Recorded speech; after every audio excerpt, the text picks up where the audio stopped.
Hello, and thank you for joining OLA's session titled Open Doors, Open Access, the History of Publishing, and the Role of Libraries, presented by Miranda Weiser and Elizabeth Skirpin. Miranda Weiser received her MSLS from Clarion University.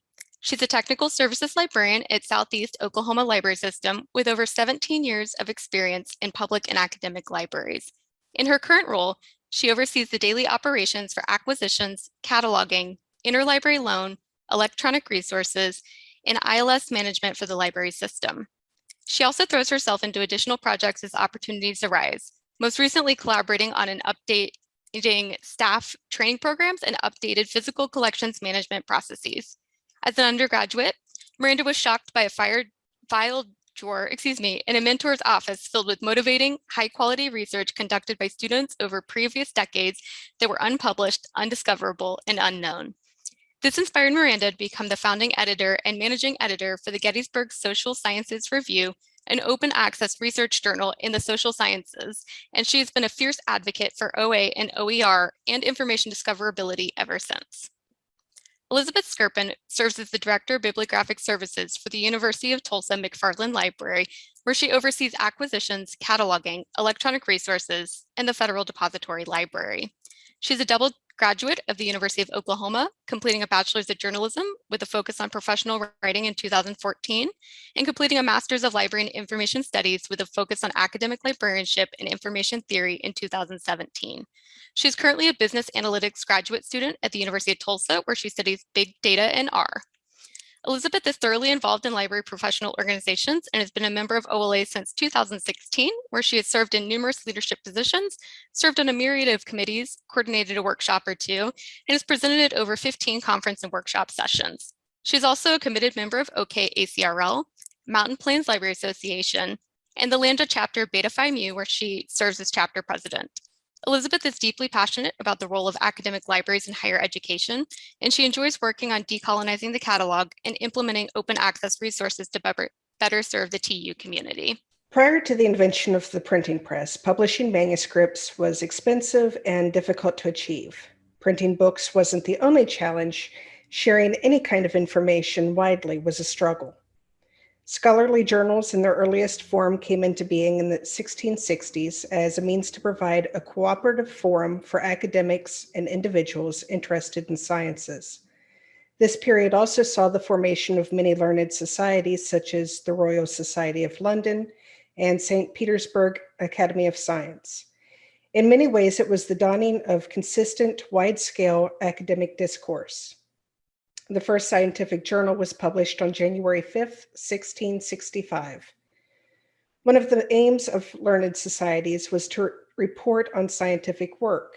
In parallel to publications from these societies, scientific journals soon came to the scene just a few years later.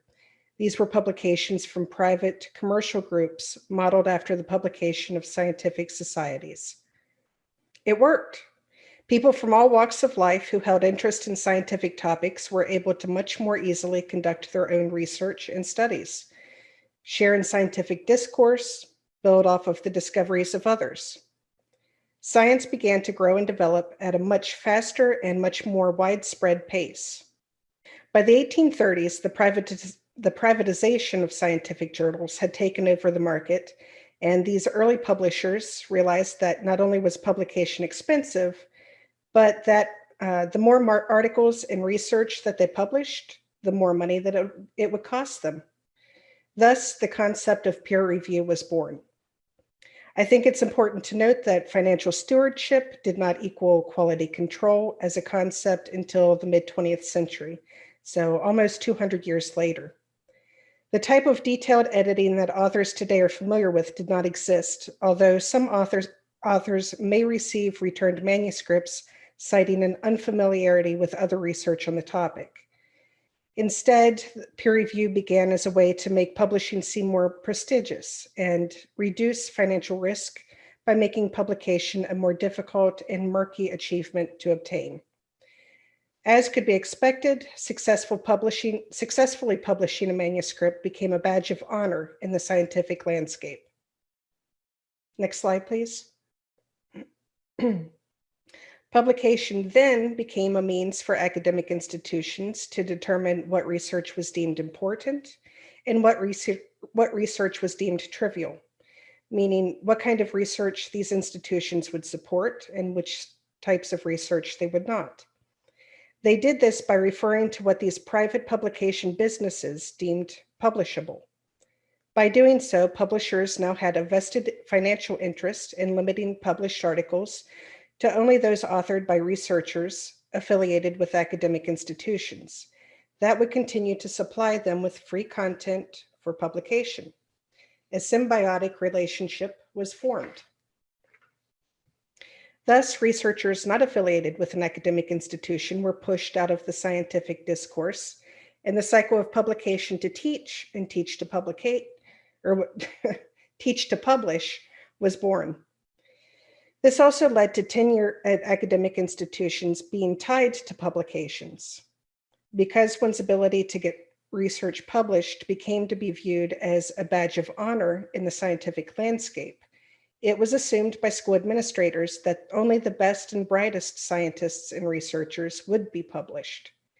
This made for a very easy and convenient means for identifying individuals for tenure positions at their institutions.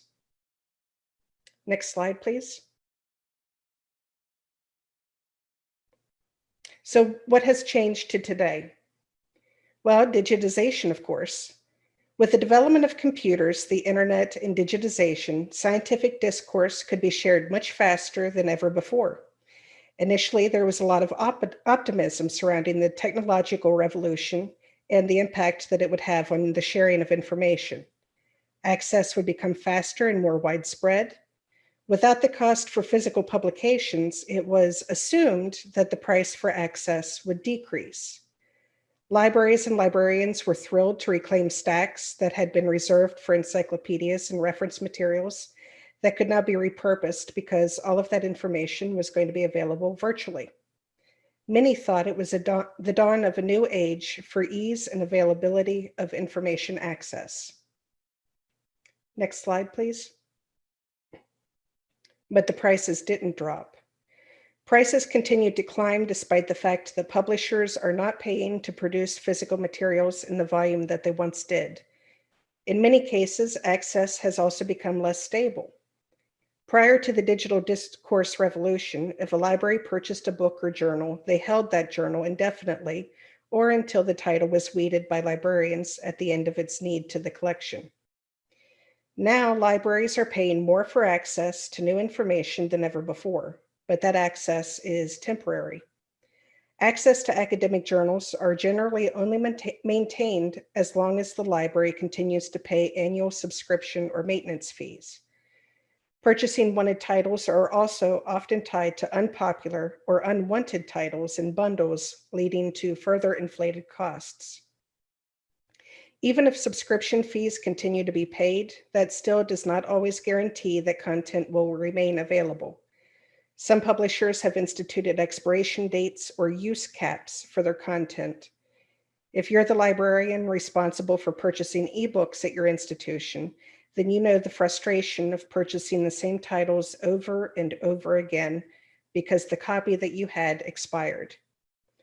Through it all, the publish or perish environment has been reinforced. It's important to remember that these publishers are not producing the content that they are distributing. They are only gathering and packaging it. The push for researchers to publish the volume and findings that are expected can also result in research that is not always ideal. Predatory publishers often abuse early career researchers to sign outrageous publication agreements because the expectation to be published is so strong in academia. Because so much emphasis is placed on publication, the results can be research redundancy and a lack of novel research. It's also worth noting that the publish or perish environment has continued to reinforce a relationship between academic institutions and publishers in which, first, the college or university pays for research to be conducted and articles to be written. Then, second, that content is given for free to publishers. Third, that content is peer-reviewed for free by researchers at other colleges or universities. And finally, that content is packaged and sold back to the same institution that originally produced the content. All of these various topics and the history of publication has a very direct impact on publication traditions. And I think that the most obvious in library settings is access denied. The idea that formalized peer review and academic publishing processes provide accountability in research, which we certainly want, especially in terms of medical research or very real world research. But the majority of peer reviewed research lives behind paywalls. And so, of course, members of the public are going to be barred from being able to access this content, but also institutions with smaller budgets or different institutional priorities. So, for example, an institution prioritizing engineering research over cancer research is more likely to stick their money in the engineering pot than they are the cancer research pot. And these can all create barriers to access. Additionally, I don't think that we necessarily talk about the financial barriers to access when we are discussing peer-reviewed research, and not just in terms of institutional access to publications and journals and databases and data itself, but that your typical citizens that are going to be utilizing the library to look for research topics that encounter a paywall are also going to not necessarily be able to afford to pay that paywall if your institution does not provide access or a subscription option for that content. And so that certainly has a whole myriad of consequences, with one of, again, the most obvious being barriers to researchers. And in turn, this really means that we are prohibiting new research at all levels from being properly and continually created, since it is so important to analyze the existing research out there. And certainly analyzing existing research is a critical piece of the research production and analysis process, but this limited access really prohibits citizen scientists, for one, from being able to evaluate the research that is new and upcoming and out there for their own information seeking behaviors. And it's also going to just prohibit everyday members of the public from being able to access information. And I think a very modern real world appropriate example of this is COVID research. So for example, while there was a very tiny period where publishers were opening up some of their information specific to coronaviruses and COVID-19 and vaccine development, it was a very short period of time, typically about 2 to 3 months in most instances, where all research from a variety of publishers were open to anyone who wanted to view it. And I really think if we sort of look at our world in terms of freely available clinical-based research and peer-reviewed research for everyone, the way that we think about information and science really can be transformed. And I think it's a very logical conclusion to say that we are exactly where we are at because of the barriers to research and peer-reviewed research. And so given these massive barriers, there's clearly an inequitable access to research in general. And inequitable access to research very directly leads to misinformation spread in real world ways. I think that there has been so many peer-reviewed studies specific to COVID misinformation spread that really demonstrate this. But I think that it's also something that we see in our everyday lives as we're utilizing social media or reading actual peer-reviewed research over misinformation spread. It is quite prevalent in our society, and the barriers to reputable information play a huge part in that. So in the higher education sector, student impact is really a big way in which peer-reviewed paywall research has a very measurable outcome. And lack of access to data, research, and learning materials can impact a myriad of groups, but perhaps the most obvious in terms of specific discussion of open access and open educational resources, so OA and OER, are the benefits to students. So first and foremost, professors can only teach what they have access to. So if we start at our professors as sort of being the top of a metaphorical pyramid where they are requesting certain resources for the library to purchase, or they're helping drive collection development efforts within libraries themselves, they are acutely aware in their own classrooms that there are a myriad of wonderful resources out there that can really support student education efforts. but that they can't ask their students to purchase $100, $200, $300 textbooks and multiples to support their learning endeavors for the semester. And they know that they really need to cap the amount of resources that they're requiring their students to purchase or otherwise borrow through rental services or from their library in order to keep their classroom accessible in terms of finances. So they're really limited in terms of the materials available through the library and that they can also ask their students to purchase. So if we can't provide everything for them, we're hindering from the top down the educational efforts that our universities or colleges are being able to provide our students. And this also creates balancing acts in terms of pricing for libraries. So at the library level, in this sort of metaphorical pyramid where professors are at the top and perhaps libraries are in the center, we can't buy everything. And as much as we would love to, the continual increase for vendor resources and databases and serials prohibits us from continually being able to collect. And I don't think that it is any surprise to any academic library that our budgets are simultaneously decreasing over time as vendor prices are increasing and also as our research needs are increasing. And so when you take all of these sort of factors into account, cost per each resource itself, the number of anticipated users for each resource, and usage data of the actual resource all have to be taken into consideration when we're subscribing to or renewing our resources.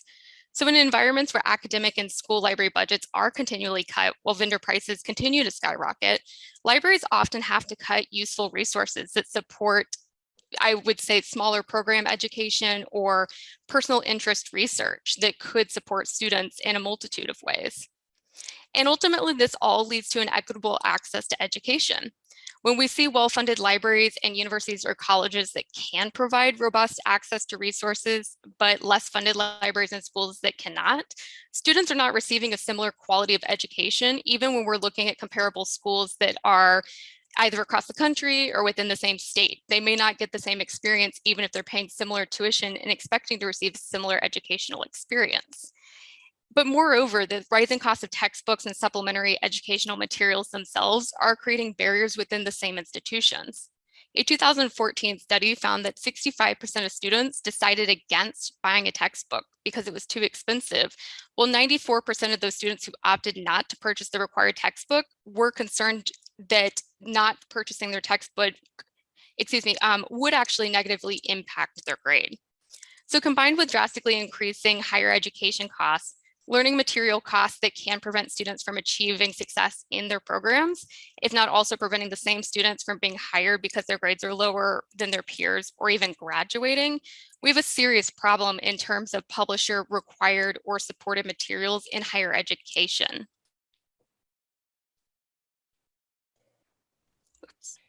Although most of the professional discourse in libraries regarding open access has been focused with academic librarians, I think the topic should be of strong interest to public librarians as well. Public libraries have a mandate to be open, available, and accessible to all people, and open access frees up the spreading of information and ideas. There is no reason that the general public doesn't want or shouldn't have access to scientific and research resources, but public library budgets just can't support the new traditional. The serials crisis isn't simply an issue for academic libraries. Even in well-funded public library systems, providing access to scholarly information is a challenge. Public libraries are also now being pushed towards purchasing massive packages of content with similarly massive prices because we may want a few titles that are included.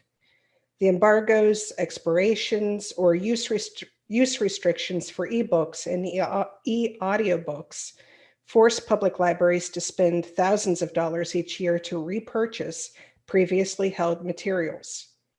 In libraries that are not well funded, the lack of access to information is directly tied to the taxpayer base of the community, which results in a significant information divide based on social and economic status.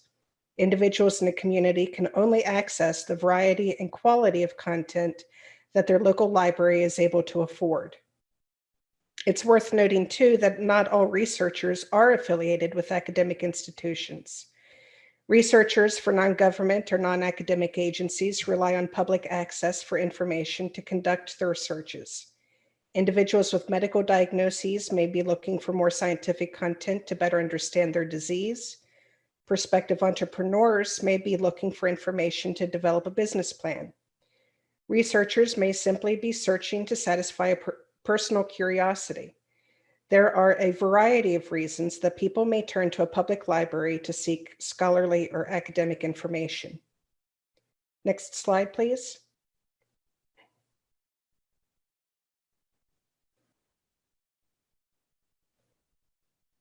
So Elizabeth and I have been throwing out a lot of terminology, and we just wanted to take a moment to go over what all of these words mean.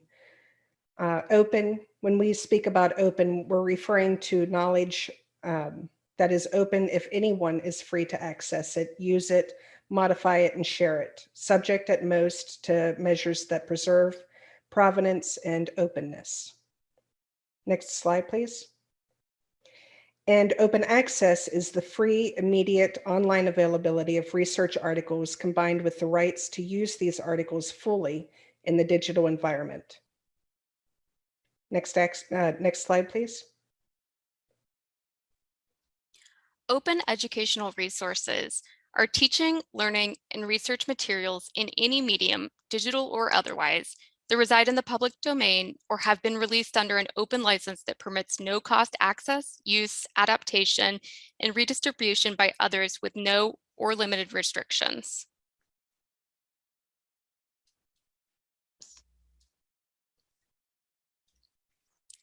And open data is data that can be freely used, reused, and redistributed by anyone, subject only, at most, to the requirements to attribute and share alike.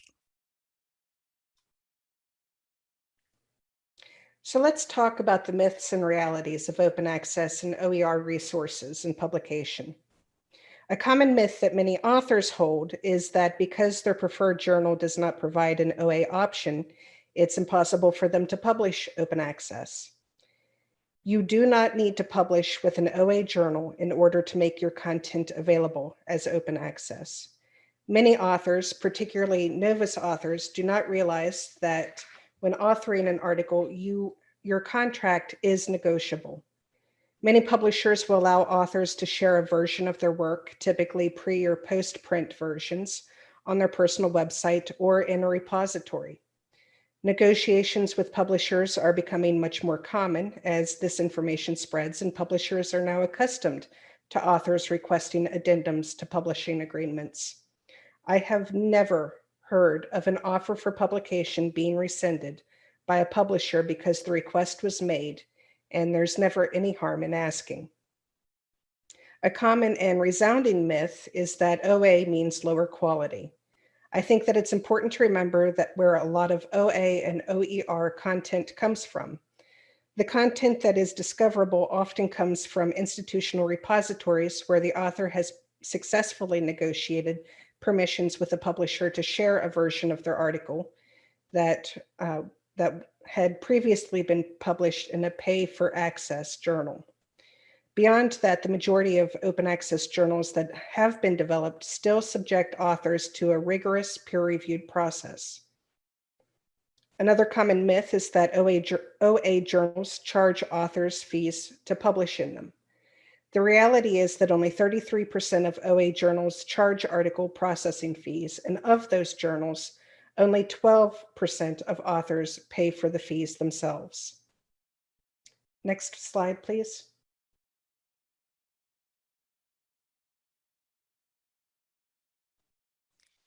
An alternative, or perhaps an accompaniment to open access publishing through an open access journal or repository, is Creative Commons licensing. In a nutshell, Creative Commons licenses allow creators to retain their own copyright while choosing how future creators can utilize their materials. And creators using this licensing system can give others the ability to copy, distribute, edit, remix, and build upon the original work, all within the bounds of copyright law.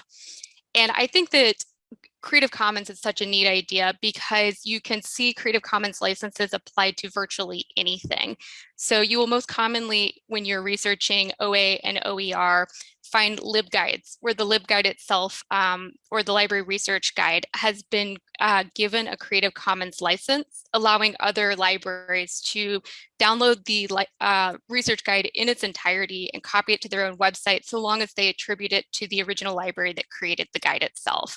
You'll also see Creative Commons licenses on online videos, blog posts, graphics, books, textbooks, magazines, anything and everything that you can think of can be Creative Commons licensed. And if you go to the Creative Commons website itself, there's a myriad of ways to get involved in the Creative Commons licensing process. They offer a paid training, and if memory serves, I believe it's about $600 to $800 to go through their workshop to really understand Creative Commons from its inception to its implementation on your own work. But I also think that Creative Commons licensing in and of itself, being what it is, provides a lot of free and open materials to better understand the licensing. They also have a resource on their website where you can go in and they will explain what each piece of their license means. You, as the copyright holder utilizing a Creative Commons license, can decide whether you would like someone to be able to edit your work and redistribute it under their own name. You can decide that you don't want anyone to edit your work in any way. You want to be attributed as the copyright holder, and no one can change any piece of anything that you've created other than to cite it. And so it gives you a lot of opportunities as an individual managing your own copyright to decide what you want to happen to your own work. And then you can take these Creatively Commons licensed products and distribute them through your institution. You can put them on your library website. You can put them on your personal library website. You can share them in communities where they're sharing open access materials and OER materials. And so it's a really neat way if you want to get involved in the open access movement, but you're maybe not necessarily publishing a paper or maybe doing academic level research, that if you have created some really cool signage and you want to share it with other libraries, that you can choose to put a Creative Commons license on that to share it with others. Same thing with maybe program ideas, or if you've created a form or a website specific to your library, you can utilize these licenses just to tell other libraries that please come utilize the materials that we've created. We're happy to share them, and we really want to perpetuate the idea of open resource sharing. So really you can get involved at any level and sort of choose your own journey in open access interaction to decide what works best for you and your institution.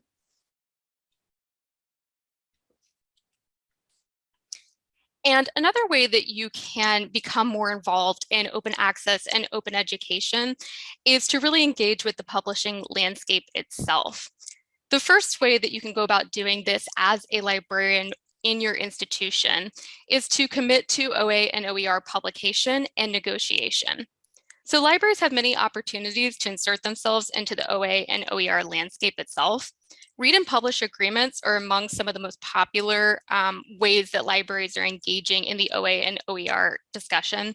These agreements, calling them read and publish agreements, is a very broad terminology. The specific clauses and agreements will vary greatly between institutions and type of institutions.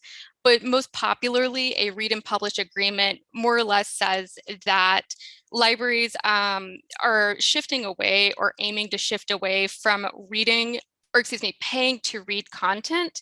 And instead, they would like to pay to publish their content in an open access format for their institutional researchers. And so that's one way that a library can take an existing budget line item and redirect it to something that would benefit their institution and allow them to engage in the open access environment.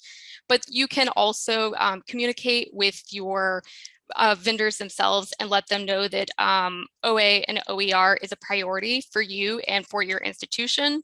Or you can talk with the individual at your library or within your library system that organizes vendor agreements and negotiations and subscriptions, and say that you really want to be more aware of what your options are as a library to really prioritize open access and OER materials in your collection development. So I think that there's many ways that you can sort of trigger conversations in your own institution and really shift the focus away from we have to pay publishers to get information to let's fund movements that really support open access and open educational resources and open data. A secondary way that I really think that you can engage with the publishing landscape, especially in an academic environment, but I certainly think this is applicable to public libraries and school libraries and special libraries as well, is to really train early career researchers to be open researchers. And when I say early career, I think in academia that is very specific to new faculty members or baby graduate students. But I'm also, when I'm saying that, thinking of K through 12 students that are sort of early career researchers in their own right, or your citizen scientists that come into the public library and they're really sort of picking up the reins of engaging in research. Really train them to seek out open resources and specifically open data sets, to seek out open books and open journals, point them in the right direction of these various publishers, such as, or I guess it's not really a publisher, but the Directory of Open Access Journals, DOAJ, for example, would be a great resource to point some of these individuals to, so they really start learning that there is not just one type of research that lives behind a paywall or on Wikipedia, that there is peer-reviewed, legitimate research that is freely available for them to utilize for anything, whether that is academic publishing or whether that is a second grader researching COVID for their class. There are a myriad of ways in which you can support those endeavors. And lastly, as a library employee in the wild, so to speak, and as a library user in your community, make sure that you're requesting materials for your library that are open. When you're having conversations with librarians around you or visiting your local public library, make sure that you mention that you are interested in the library supporting more open access movement or the sort of providing research guides for open research and the materials that the library is pointing users towards that is open for their own research efforts. And this can really help trigger your own library to have their conversations about providing open access resources and what they could or should be doing to support those endeavors.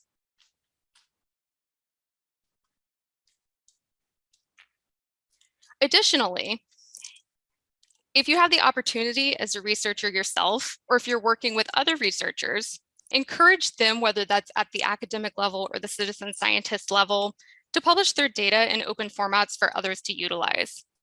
I think that paywall research is an unfortunate fact of the publishing landscape right now. But I also think that making your data open allows for other researchers to engage with your data or without access to robust library databases.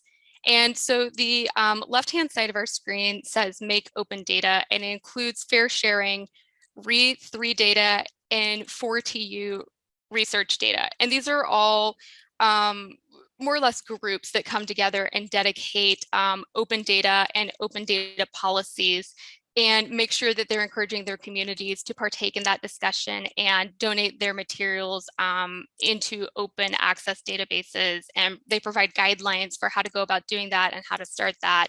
So there's a myriad of ways to really start engaging with the open data landscape.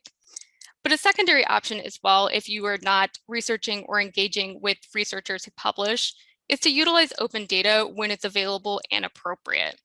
Canada, the United Kingdom, and Europe all maintain open data sets, and they're incredibly robust. And it's everything from their censuses to COVID data to library checkout records for the last 100 years. And for example, the British National Library has every book in their catalog available as an open downloadable CSV file. So you can utilize these data sets, whether it's for a school project or if you want to compare COVID cases in the United States versus Canada. All of this is available, free to use, and they are certainly resources that are authoritative and that we can point our library patrons towards when we're helping them on their own information journeys.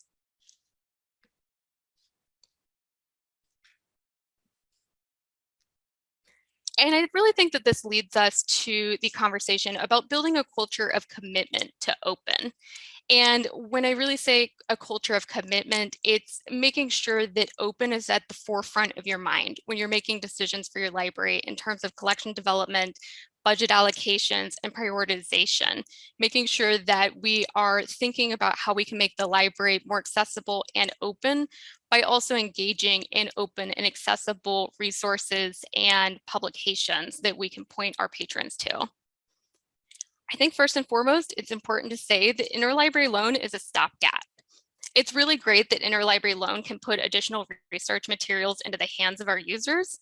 But at the end of the day, interlibrary loan is still a library funded resource, and copyright issues can still get in the way of access for our patrons in terms of requesting too many articles from the same journal or requesting too many materials from the same library that you always depend on.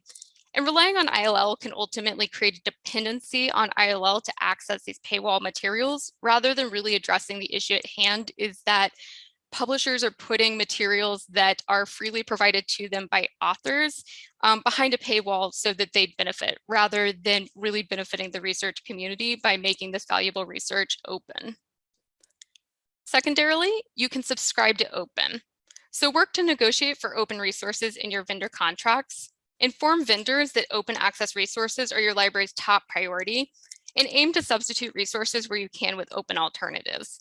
As someone who takes a myriad of vendor meetings every single year, probably well into the hundreds, one of the first things I always say when my vendors are asking what's new at TU is I keep saying over and over and over that we are moving towards an open environment. We really want to support open access endeavors, OER endeavors, and open data endeavors. That is our number one priority, and we're not really looking to add any more paid content to our library right now. We're really wanting to support this open research movement. You can also participate in the open movement through funding commitments. So if your library is able, and I understand that especially right now, not all libraries have robust budgets and they can't necessarily shuffle money from one pile to another pile in order to do this.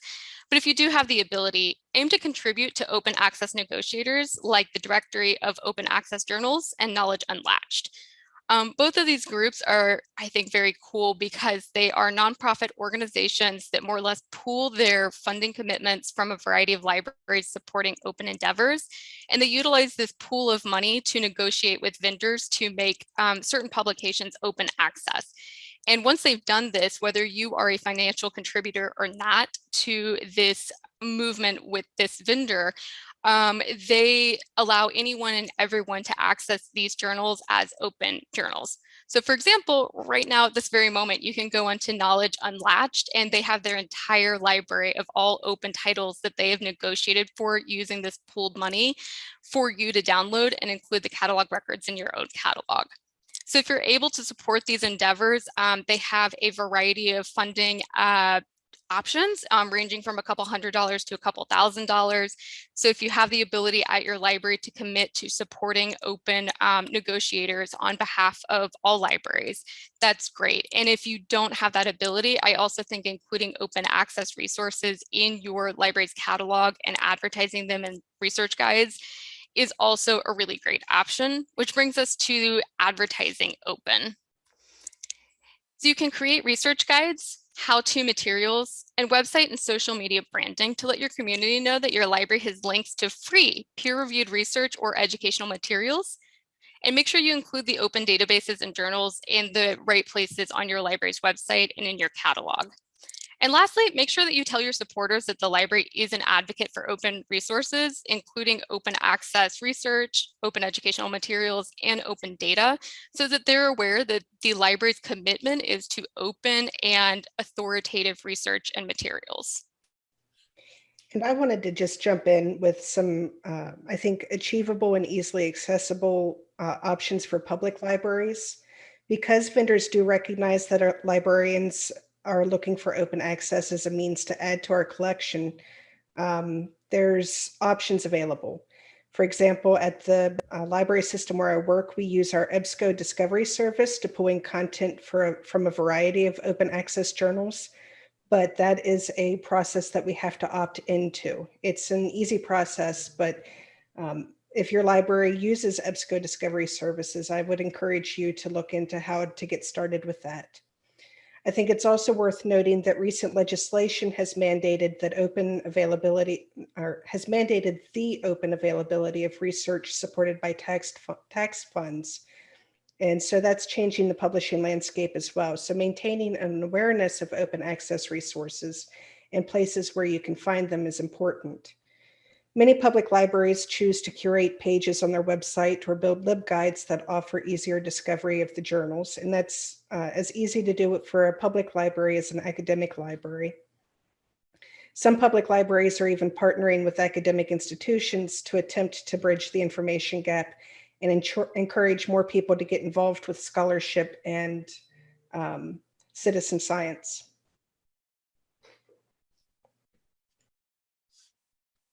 Thank you. I think those were fabulous suggestions. So thank you all so much for attending today. I know that we've supplied a lot of information and a lot of pieces to think about, but I hope that your important takeaways from today's presentation were really that open access resources are an incredibly important part of the information literacy journey that libraries undertake, as well as properly serving our communities. And also that I think that there are some very manageable things that libraries of every type, from public libraries to academic and school and special libraries, that we can all be doing to immediately implement a culture of open and really begin having those discussions both internally and externally with our own communities. So we hope that we've provided you with some ideas and some thoughts that you can walk away with and hopefully begin implementing OA at your own institution and advocating for open with your institution and with your vendors. So thank you again so much for attending. We really appreciate you selecting our session. And of course, Miranda and my contact information are both provided below, and we would really love to hear from you with any questions or comments. And please don't forget to fill out our session review form provided by OLA. And last but not least, we've also provided a list of additional resources if you would like to investigate further and investigate some of the open resources that are actually available to you as a librarian or a library worker to utilize at your own institution. So thank you so much for attending, and we hope to see you soon.